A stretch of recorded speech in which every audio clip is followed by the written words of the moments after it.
RK4 method को देखेंगे। RK4 रुंजे-कुट्टा fourth order method को देखेंगे। और रुंजे-कुट्टा फोर्थ ऑर्डर मेथड जो है टेलर सीरीज की फर्स्ट 5 टर्म के ऊपर डिपेंड करता है। इससे पहले रुंजे-कुट्टा सेकंड ऑर्डर मैंने बताया था, ये टेलर सीरीज की फर्स्ट 3 टर्म के ऊपर डिपेंड करता था और वही से उसको डायरेक्ट किया गया था। रुंजे-कुट्टा फोर्थ ऑर्डर जो है इसके अंदर जो एरर पर स्टेप जो रहता है वो ऑर्डर h की पावर 5 का रहता है। इसके कारण इसको यूज किया जाता है जिससे मोर प्रिसाइज और मोर एक्यूरेट सॉल्यूशन अपन को मिलता है। जबकि रुंजे-कुट्टा सेकंड ऑर्डर के अंदर जो एरर पर स्टेप था वो h की पावर 3 के ऑर्डर का था। वहां पे एरर पर स्टेप क्या था, h की पावर 3 का था। यहाँ पे एरर पर स्टेप क्या h की पावर 5 के ऑर्डर का। तो यहाँ पे अपना मोर एक्यूरेट और मोर प्रिसाइज अपना सॉल्यूशन आएगा। एक बात तो इसकी ये होगी। दूसरी बात ये कि रुंजे-कुट्टा जो फोर्थ ऑर्डर मेथड है टेलर सीरीज की फर्स्ट 5 टर्म के ऊपर डिपेंडेंट है। तो अपन क्या लिख सकते हैं, y ऑफ i प्लस 1, अगर xi yi पॉइंट पर अगर डिफरेंशियल इक्वेशन फर्स्ट ऑर्डर की है अपनी, यानी dy by dx equal to f of x y, जब इनिशियल कंडीशन अपनी y इक्वल टू y1 है, x इक्वल टू x1 पे, और अपन को let suppose y of i plus 1 dependent variable निकालना है। कौन से पॉइंट पे निकालना है, xi y i पे निकालना है। तो टेलर सीरीज का एक्सपांशन अपना क्या होगा, टेलर सीरीज का एक्सपांशन होगा y of i plus 1 equal to y of i plus dy by dx, value of the first derivative at that point xi yi into x of i plus 1 minus xi, x of i plus 1 minus xi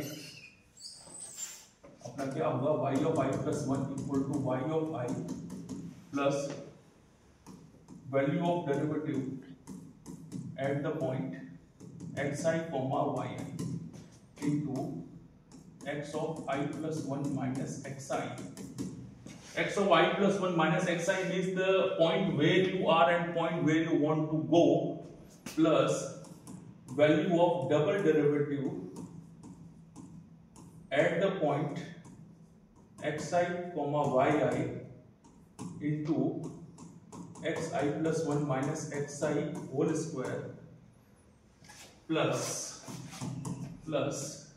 value of third derivative at the point xi comma yi into difference of the point where you are and where you want to go, x of I plus 1 minus xi whole cube plus, sorry, there will be 1 upon 2 factorial will be here and 1 upon 3 factorial will be here, and then 1 upon 4 factorial, value of fourth derivative, at the point xi comma yi into xi plus 1 minus xi power 4 plus h power 5, order of h power 5. This is the Taylor series expansion. This is are the first 5 term, first, second, third, fourth, fifth. ये जो 5 term है इसके ऊपर अपना रुंजे-कुट्टा fourth order depend करता है, और ये है h की पावर 5 के ऑर्डर का अपना error Runge Kutta fourth order method में रहता है, इसलिए मोर प्रिसाइज और मोर एक्यूरेट है rather than the Runge Kutta second order method, जहां पे एरर पर स्टेप है h की पावर 3 का रहता है, और रुंजे-कुट्टा सेकंड ऑर्डर था वो फर्स्ट 3 टर्म जो टेलर सीरीज के एक्सपेंशन की थी उसके ऊपर डिपेंडेंट था, फर्स्ट, सेकंड एंड थर्ड। यहाँ पे एडिशनल 2 टर्म्स और है। अब यहाँ पे अपन क्या कर सकते हैं, अगर आप अपनी डिफरेंशियल इक्वेशन अगर देखें, dy by dx equal to f of x, y, ये अपनी डिफरेंशियल इक्वेशन है फर्स्ट ऑर्डर की, जिसको अपन यूज करते हैं न्यूमेरिकल सॉल्यूशन निकालने के लिए रुंजे-कुट्टा के मेथड के लिए। तो इस differential equation initial value problem को देखें तो यहाँ पे dy by dx किसके बराबर, f of x, y। तो यहाँ पे dy by dx की जगह f of x, y अपन लिख सकते हैं, और अपन कहां पर निकालना चाह रहे हैं, अपन xi, yi पॉइंट पे वैल्यू किसकी निकालना चाह रहे हैं, डिपेंडेंट वेरिएबल की y of i plus 1 की निकालना चाह रहे हैं।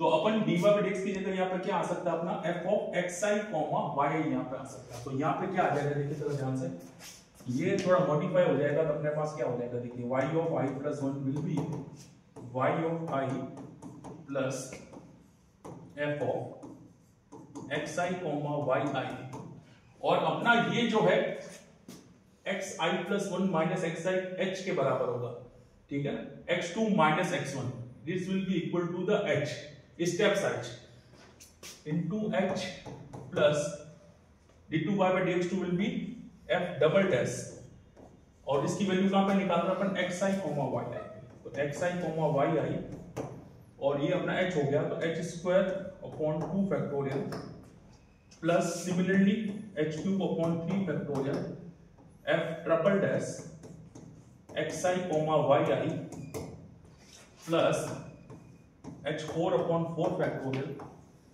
f 4 time derivative value at xi yi। तो ये अब ये इक्वेशन इसमें ट्रांसफॉर्म हो गई है, जहां पे अपन ने dy बाय dx को f ऑफ x, y के बराबर कर दिया, और ये अपनी स्टेप साइज के बराबर हो गया, ठीक है ना, ये अपनी स्टेप साइज के अपना बराबर हो गया। तो दिस ये अपने पास इक्वेशन अपने पास आ गई। अब रुंजे-कुटा मेथड क्या करता है, रुंजे-कुटा मेथड बोलता है, रुंजे-कुटा मेथड कहता है कि we have no requirement of finding the value of derivatives, अपन को डेरिवेटिव्स की वैल्यू पर्टिकुलर पॉइंट पे निकालने की कोई आवश्यकता नहीं है, यानी सेकंड डेरिवेटिव, थर्ड डेरिवेटिव और फोर्थ डेरिवेटिव निकालने का अपन को आवश्यकता नहीं है। रुंजे-कुटा मेथड ने और सिंपलीफाई कर दिया, वो कहता है y of i plus 1 should be equal to y of i plus a1 s1 plus a2 s2 plus a3 s3 plus a4 s4। Runge Kutta method ने इसको इसके इक्विवेलेंट कर दिया। This is Runje-Kutta method said that we have no requirement of finding the value of the derivative at the particular point। अगर आप slopes की value निकाल लेते हैं और वेट जो लगेगा स्लोप के साथ उनके कोएफिशिएंट्स की वैल्यू निकाल लेते हैं, तो आप आसानी से आप you can find the more accurate solution and more precise solution. और यहाँ पे a1 a2 a3 a4 ये अपने वेट है जो अपन ने प्रोवाइड किए हैं, और S1, S2, S3, S4 ये अपने स्लोप्स है। तो रुंजे-कुटा मेथड क्या करता है, it provide the 4 slopes S1, S2, S3, S4, 4 slope provide करता है including the first point, starting point including the first point. ये फर्स्ट पॉइंट पे स्लोप अपना S1 है और ये अपना लास्ट पॉइंट पे स्लोप अपना S4 है। तो ये 4 रुंजे-कुटा मेथड यूज द स्लोप। तो ये अपन अगर 4 पॉइंट पे अगर स्लोप अगर निकाल दें, उसके बाद वेटेड एवरेज उन 4 पॉइंट का अगर स्लोप का निकाल लें, तो अपन को आसानी से अपन को we can find the numerical solution of ordinary differential equation. और यहाँ पे a1 a2 a3 a4 अपने कोएफिशिएंट्स है, ठीक है ना, जिसकी वैल्यू रुंजे-कुटा ने क्या निकाली थी, जो कहता था रुंजे-कुटा बोलता था y of i plus 1 equal to y of i plus 1/6 a1 की वैल्यू है 1 तो s1 हो जाएगा, a2 की वैल्यू है 2 तो अपना 2s2 हो जाएगा, a3 की वैल्यू है 2 तो 2s3 हो जाएगा, और a4 की वैल्यू है 1 तो अपना s4 हो जाएगा। तो ये फॉर्मूला रुंजे-कुटा ने अपन को दिया था। क्या फॉर्मूला दिया था, y of i plus 1 equal to y of i plus 1/6 s1 plus 2s2 plus 2s3 plus s4, जहां पे s1 s2 s3 अपने स्लोप्स है। जिस प्रकार रुंजे-कुटा सेकंड ऑर्डर में स्लोप थे, 2 स्लोप थे s1 और s2, और यहाँ पे अपने 4 स्लोप है इंक्लूडिंग द स्टार्टिंग पॉइंट। तो अगर अपन 4 स्लोप अगर कंप्यूट कर लें और फिर उसके बाद वेटेड एवरेज उस स्लोप पे लगा दें, ठीक है, तो अपने पास मोर प्रिसाइज और more accurate numerical solution ordinary differential equation का मिल जाएगा।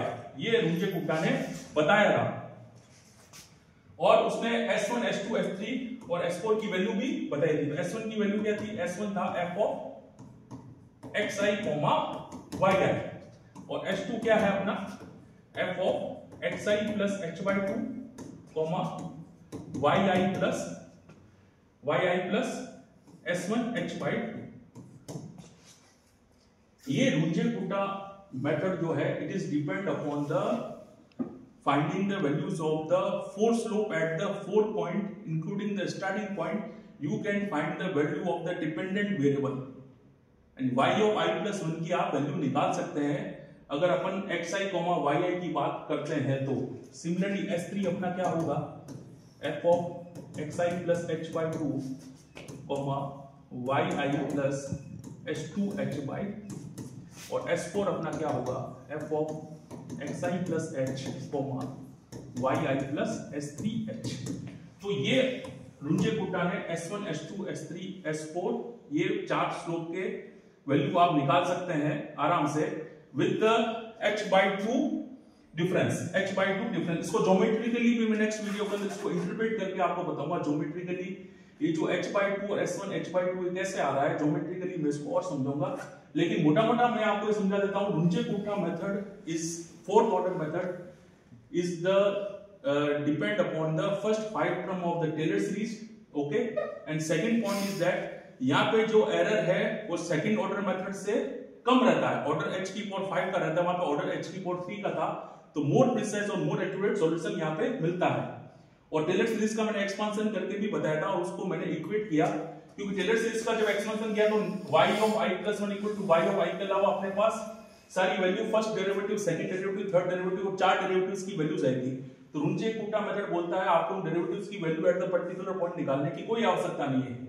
अगर आप इन कोएफिशिएंट्स की वैल्यू आपके पास है और जो फॉर्मूला दिया है S1, S2, S3 चार स्लोप की वैल्यू अगर आप निकाल देते हैं एट द पर्टिकुलर पॉइंट्स, तो आप आसानी से you can find the numerical solution of the ordinary differential equation in precise manner. तो ये स्लोप्स के वैल्यूज है S1, S2, S3, S4, f of xi, yi, and S2 is the xi plus h/2, yi plus S1 h/2. S3 is f of xi plus h/2, yi plus S2 h/2, and S4 is f of xi plus h, yi plus S3 h। ठीक है, और ये अपने पास formula y of i plus 1 equal to y of i plus 1/6 times bracket के अंदर S1 plus 2 S2 plus 2 S3 plus S4। यहाँ पे 1 2 2 1 ये जो है अपने वेट है जो यहाँ पे अपन ने दिए हैं, ये जो वेट है जो रुंजेकुटा ने दिया है ये वेट है, और ये वेटेड एवरेज अपना स्लोप है, क्योंकि अपना फॉर्मूला ओवरऑल है क्या, सिंपल फॉर्मूला रुंजेकुटा का है y of i plus 1 equal to y of i plus h into slope। तो ये अपना देखिए ये अपना यहाँ पे फॉर्मूला यहाँ पे बनता है, ठीक है। तो इस फॉर्मूले का आप यूज कर सकते हैं और रुंजेकुटा यहाँ पे h भी आएगा,